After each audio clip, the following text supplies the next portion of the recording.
You don't need a better to-do list. You need fewer things allowed to stay active. It's 7:12 on Monday morning. Slack has a red badge. Your rent or mortgage is on autopay. The gym bag is still by the door. A browser tab is reminding you about a course you bought 3 months ago. Your family group chat needs an answer, and somewhere inside all of that, you are supposed to decide what matters first.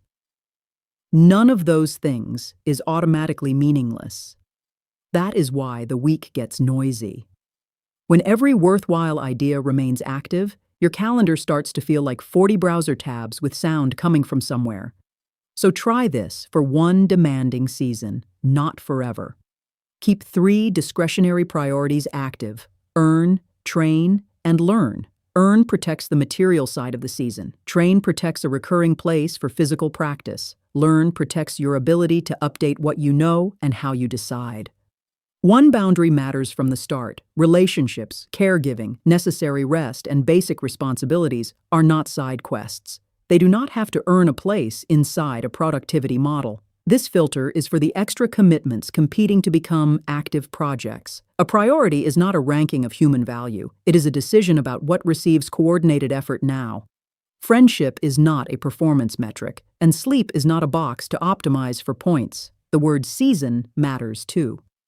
You may be searching for work, finishing a degree, or adjusting to a new role. The filter is useful only while it fits your actual conditions. When conditions change, the filter should change.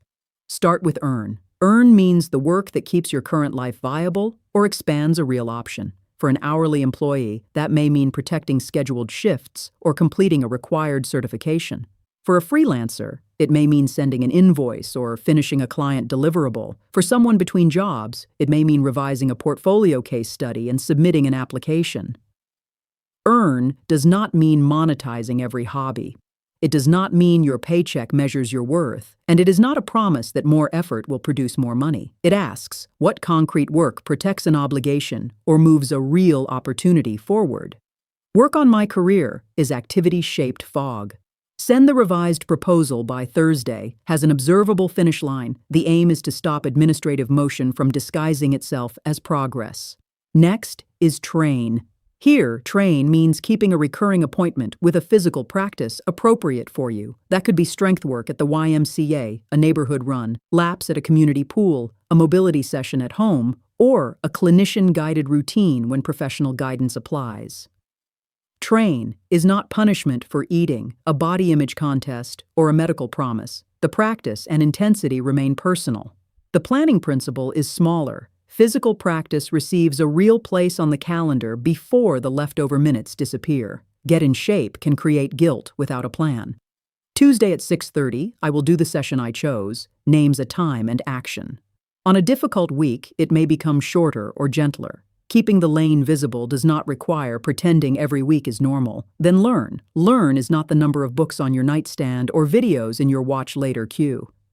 Learning enters this model when information changes an output. You test an idea, practice a skill, explain a concept, compare options, or revise a decision. Suppose you watch an Excel tutorial after work. Saving it is collection. Rebuilding one real spreadsheet is application. Or you read about a feature in a design tool. Highlighting the article is input. Making a small working example reveals what you understand. The useful question is not, how much content did I consume? Ask, what can I now explain, decide, or make more clearly? That turns learning from endless preparation into an exchange between information and action. Sooner or later, the lanes compete. A client deadline lands on the night you plan to train. A sick child ends the study block. An unexpected expense makes earning louder. The answer is not 3 equal slices of time. Equal time is not the goal. Visible maintenance is. Identify the real bottleneck, give it the larger block, then decide whether the others need a minimum version, a deliberate pause, or removal from this week. A minimum is not a secret maximum. It is the smallest, honest action that keeps a lane from disappearing by accident. Sometimes, one or all 3 lanes should pause. Illness, grief, caregiving, unstable work, or exhaustion can change what a responsible week looks like. A model that cannot shrink under pressure is competing with reality. Here is a way to build the week. First, place what is already real. Work shifts, school drop-offs, appointments, caregiving, meals, sleep, and recovery. Do not build an ideal schedule on top of invisible labor. Second, choose one observable outcome for each active lane. Use a verb and a finish line. Submit the application, complete the chosen practice session, build the small demo. If you cannot recognize when it is finished, make it clearer. Third, define the minimum version before the week gets difficult. It might be one follow-up, one shortened practice, or one page of working notes. Those are examples, not universal quotas. Fourth, assign each outcome to a block that fits the calendar you have. A priority with no time or context is still negotiating with everything else. Fifth, leave margin.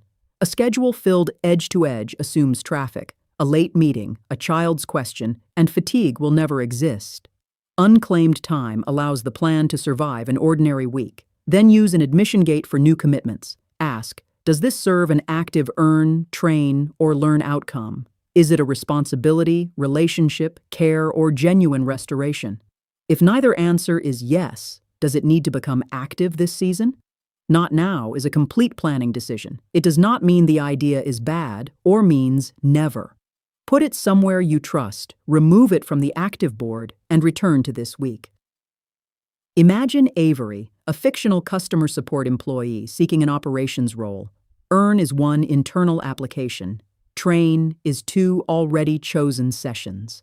Learn is one simple workflow built in the operations software. On Wednesday, an extra shift opens. Avery takes it because earn is the current bottleneck. One training session moves. Learning becomes a shorter review.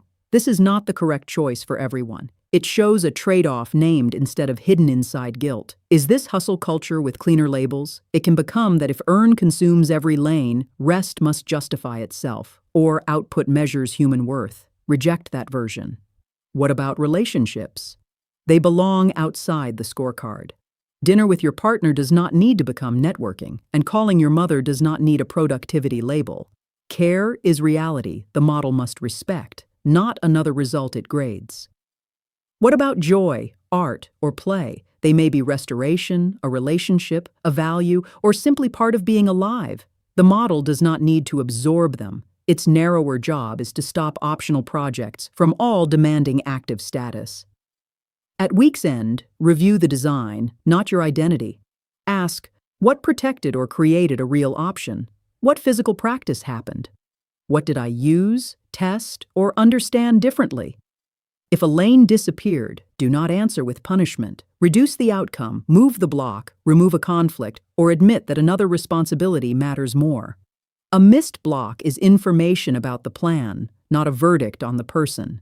The calendar will not look perfect. It should look honest. Earn gives the season a material next move. Train gives physical practice an appointment. Learn turns information into use. Those lanes are not the whole of life. They are a temporary filter for a noisy season. Protect the people, care, and rest outside the scorecard. Then choose which projects stay active, give them a real place, and let the other possible futures wait without calling them worthless.